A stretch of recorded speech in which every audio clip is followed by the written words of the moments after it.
Fingerprints. For more than 100 years, the ridge formations and patterns on our fingerprints have provided the best and most accurate measure of individual personal identities. Our prints don't change, and no two are alike. Since 1924, the FBI has been the nation's central repository for fingerprints, which arrive by the thousands each day. The Identification Division handled the massive task of categorizing and making the prints searchable. In the mid-70s, the FBI moved to digitize new and archived fingerprints to make searches easier and reduce turnaround time. It was at this time, in 1975, that Tom Bush joined the FBI as a fingerprint specialist. In 30 years, he would be put in charge of the division that manages the fingerprint database, the Criminal Justice Information Services Division. But in the early days, he pushed a mail cart filled with fingerprint cards and worked on the floor of the massive repository at FBI headquarters. It was very much a production assembly line type process, so the prints would be classified, and then you would get the prints that came to that unit, and then you had to do so many an hour.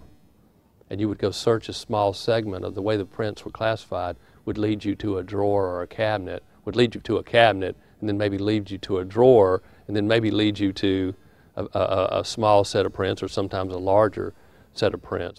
Loops, whorls, arches. Skilled examiners developed methods of finding the needle in a haystack. They relied, and still do today, in some cases, on a complex formula for categorizing prints, but also on unusual traits and characteristics they spotted. And I always looked for one identifying part. You weren't looking at the whole 10 fingers. I looked at the card and I was looking for that one kind of abnormal fingerprint pattern or something that stuck out on that fingerprint. And then I would concentrate on that finger, looking for that matching abnormal aspect. Then when you'd find it, you would pull it out, and then sometimes you want to look closer, and they did have a little glass. I actually keep one on my desk, kind of a reminder of where you come from, where you started, and you could use that with a little magnifying glass, and you would look in there, and then you could make a confirmation that that was in fact ident. It could take 30 to 45 days to process a fingerprint request in 1975. No small thing for a law enforcement agency that wanted to know if the person they were holding was wanted for another crime. So the system was becoming irrelevant, quite frankly, and fortunately people had enough foresight to recognize that what good is it in this day and age for me to send a fingerprint in if it's going to take that kind of turnaround. In 1977, as Bush left the Identification Division to become a special agent, prints were being digitized to accommodate the growing need. So then you fast forward to 1999, IAFIS, the new system, goes live. Integrated Automated Fingerprint Identification System. And that system was built to do 62,500 fingerprints a day. Well, today we have 63 million fingerprints on file.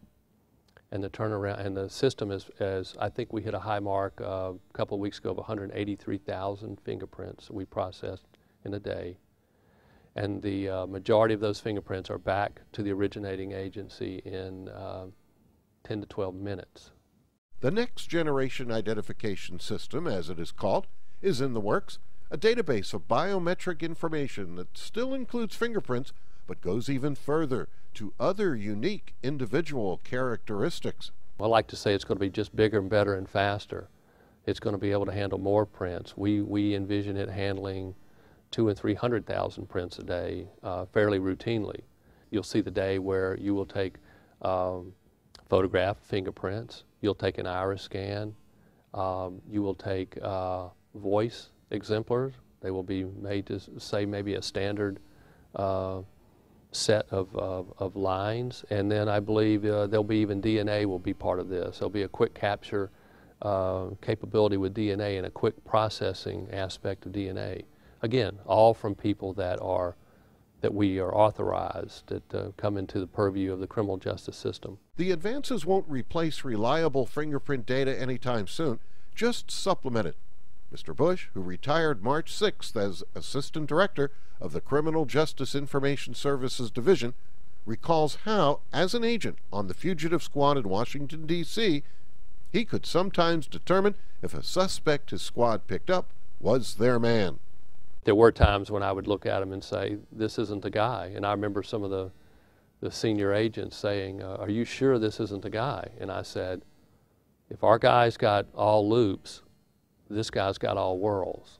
And, you know, they would look at you, give you that hard stare, but, that was a decision point, and we'd let the guy go. Nearly 30 years after thumbing through file cabinets looking for prints and later shepherding the FBI into the next generation of biometrics, Mr. Bush says fingerprints, still an accurate measure of individual identity, will always be a big part of his own identity. The word fingerprints to me almost is really kind of the beginning and the end. It's where I started in this business of the FBI, and it's where I'm ending up in this business of the FBI.